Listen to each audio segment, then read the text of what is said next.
les ONG jouent un rôle essentiel pour apporter une aide aux migrants, cela ne fait aucun doute. Toutefois, en Méditerranée centrale, on a observé de façon tout à fait documentée, je vous le dis, une réelle collusion à certains moments entre les trafiquants de migrants et certaines ONG. On a observé que certains navires d'ONG étaient ainsi en contact téléphonique direct avec des passeurs qui facilitaient le départ des migrants depuis les côtes libyennes dans des conditions effroyables, souvent au péril de leur vie. Les ONG, dans ce cas-là, ont pu se faire complices des passeurs. Les ONG doivent avoir une attitude responsable. Bonjour à toutes et à tous, merci d'être très nombreux à vous suivre sur ma chaîne YouTube, Cheikh Dieng Officiel. J'essaie souvent de commenter l'actualité en donnant mon modeste point de vue par rapport à des événements qui se passent dans le monde. Alors, je viens ici aujourd'hui pour commenter l'actu et réagir par rapport à la déclaration de M. Castaner, Christophe Castaner, ministre de l'Intérieur, qui hier, en marge d'une conférence de presse qui a réuni les ministres de l'Intérieur du G7, a tenu des propos qui ont été largement relayés dans la presse. Donc, il a fait savoir qu'en réalité, il y avait une complicité entre des ONG basées en Occident et des passeurs qui sont en Afrique et au Maghreb, avec l'unique but de faire entrer des migrants sur le sol européen. Alors, aujourd'hui, la réaction des Français a été assez... on a eu des réactions mitigées. À gauche, on a dénoncé un discours irresponsable de Castaner, qui jette de l'huile sur le feu et qui redonne vie à des mouvements d'extrême droite qui ont largement défendu cette thèse. Et à droite, on s'est réjoui que Christophe Castaner finisse par ouvrir les yeux et accepte un discours qui a été tenu par la droite jusqu'ici. Alors moi, j'en fais deux lectures. La première lecture, c'est qu'il y a une erreur de communication très grave qui a été commise par le ministre de l'Intérieur, parce que Christophe Castaner est le ministre de l'Intérieur d'un gouvernement donc dirigé par Emmanuel Macron. Emmanuel Macron, c'est un monsieur qui a un projet très ambitieux pour l'Europe. C'est un monsieur qui est arrivé au moment où l'Europe est en train de se diviser en raison de la question de l'immigration. Il y a aussi d'autres questions économiques, etc. Mais l'immigration est aujourd'hui un enjeu majeur en Europe. Et Macron veut redonner vie à l'Europe, veut redonner espoir aux Européens en se focalisant sur des sujets qui divisent, mais en faisant en sorte que les extrêmes, les nationalistes, soient de plus en plus affaiblis. Les ennemis de Macron, c'est les partis nationalistes, c'est les extrêmes, et particulièrement l'extrême droite, qui gagne du terrain en Europe, hein, en Hongrie avec Viktor Orban, en France avec le Rassemblement national, en Italie avec le gouvernement de Matteo Salvini, et en Espagne avec Vox, le parti dirigé par Santiago Abascal, qui est en train également de gagner beaucoup de terrain dans ce pays. Macron a un projet très ambitieux pour l'Europe, qui consiste à redonner espoir aux Européens, à affaiblir considérablement les partis d'extrême droite qui ont un problème avec l'immigration de masse, avec l'Union européenne, avec la monnaie européenne, etc., etc.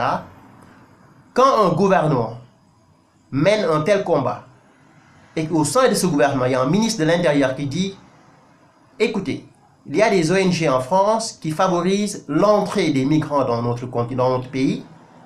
Il y a des ONG en Europe qui favorisent l'entrée des migrants dans notre continent et qui établissent des contacts téléphoniques avec des passeurs qui sont en Afrique ou au Maghreb pour que les migrants puissent arriver sur notre sol. » C'est un discours qui a été largement défendu dans l'extrême droite, au sein de l'extrême droite. Si aujourd'hui ce même discours est défendu par un ministre de l'Intérieur, je pense que la logique voudrait que Macron se débarrasse de ce ministre. Ok? Même si je considère que Castaner a parfaitement raison.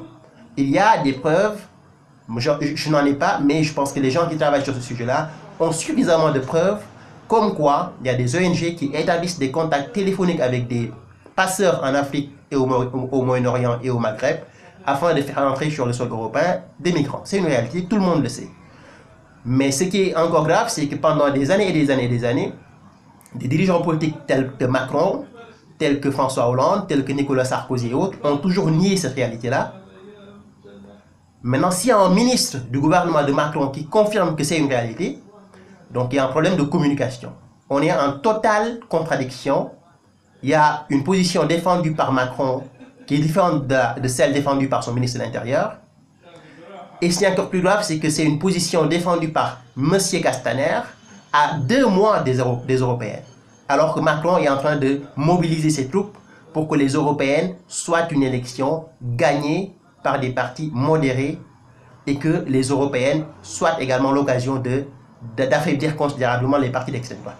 Aujourd'hui, on a non seulement offert un cadeau à l'extrême droite, parce qu'il y a un ministre de l'Intérieur qui a confirmé ce que l'extrême droite dit depuis bientôt 10 ans, mais en plus de cela, on leur offre le cadeau à quelques mois d'une élection européenne cruciale pour un gouvernement qui est en place. Donc logiquement, si Macron est cohérent avec sa politique, il ne peut plus garder Castaner. Ce n'est plus possible. Ça, c'est la première lecture. La deuxième lecture, c'est quoi? La deuxième lecture, c'est qu'aujourd'hui, on voit l'hypocrisie des dirigeants occidentaux. Ce sujet sur l'immigration est un sujet qui a fortement divisé l'Europe. Et dire qu'il y a des ONG qui travaillent avec des passeurs qui sont en Afrique, au Moyen-Orient, au Maghreb, etc., pour faire entrer sur le sol européen des migrants, c'était un discours qui a été uniquement réservé à l'extrême droite. C'est-à-dire, un politicien de droite qui dit cela était immédiatement taxé d'extrême droite. Un politicien de gauche qui disait cela finissait par être expulsé de son parti politique. Pendant des années et des années et des années, les dirigeants européens nous ont fait croire que c'était faux. C'était un faux discours tenu par des racistes, des xénophobes, pour vendre la peur aux Européens. Évidemment, il y a beaucoup d'exagération du côté de ceux qui tiennent ces discours-là. Parfois, on gonfle les chiffres. S'il y a 200 migrants qui arrivent, on dit qu'il y a 2 millions de migrants qui arrivent. On a vu M. Dupont-Aignan qui a parlé de 18 millions de migrants. Il y a souvent une tendance, une volonté de verser de l'huile sur le feu. Mais la réalité, elle est là. Il y a une réalité que tout le monde connaît. Il y a une certaine complicité, je n'ai pas de preuves, mais je pense que les gens qui travaillent sur ce sujet-là ont suffisamment de preuves pour dire qu'il y a une complicité entre les ONG européennes et des passeurs qui sont basés dans certaines parties donc, de l'Afrique ou du Maghreb ou du Moyen-Orient et qui vont faciliter l'entrée de ces migrants-là sur le sol européen. C'est une réalité qui a été confirmée par M. Castaner et qui met le gouvernement d'Emmanuel Macron dans une situation extrêmement difficile. Aujourd'hui, on a embrassé un discours d'extrême droite, qu'on le veuille ou pas.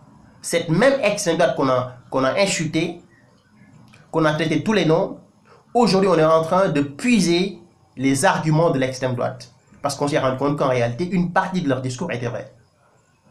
Ça n'a rien à voir avec le racisme ou la xénophobie. Moi qui le dis, je n'ai pas de parti politique. Je ne suis ni du côté d'extrême droite, ni du côté d'extrême gauche, ni du côté du centre, ni du côté de la droite modérée ou de la gauche modérée, le Parti socialiste. Je n'ai pas de parti politique et j'essaie de faire mes analyses de manière objective. Il y a 2 erreurs qui ont été commises et qui font que M. Castaner ne peut plus continuer à être ministre de l'Intérieur. Erreur communicationnelle, erreur de communication, en contredisant la version officielle d'un gouvernement qu'il a élu, ministre de l'Intérieur, et ensuite en confirmant un argument qui a été longtemps défendu par la droite et pour lequel la droite a longtemps été pointée du doigt. Les extrêmes l'extrême droite a longtemps été insultée, traitée tous les noms pour avoir dit ce que M. Castaner a dit. Donc aujourd'hui, les masques tombent. On est en train petit à petit de donner une victoire à l'extrême droite en se rendant compte que le discours qu'il tient est un discours qui, évidemment, fait peur aux gens, verse de l'huile sur le feu de temps en temps, mais quand on a le courage d'aller un peu plus profondément dans ce qu'ils disent, il y a quand même une certaine réalité qu'on ne peut pas nier. Donc aujourd'hui, M. Castaner vient d'offrir une victoire immense à l'extrême droite, à 2 mois des élections européennes, et vient de contredire la version officielle d'un gouvernement pour lequel il travaille. Et pour cette raison principale, il ne peut plus continuer à être ministre de l'Intérieur de la France. C'est ce que j'avais à dire. Merci, à très bientôt. Au revoir.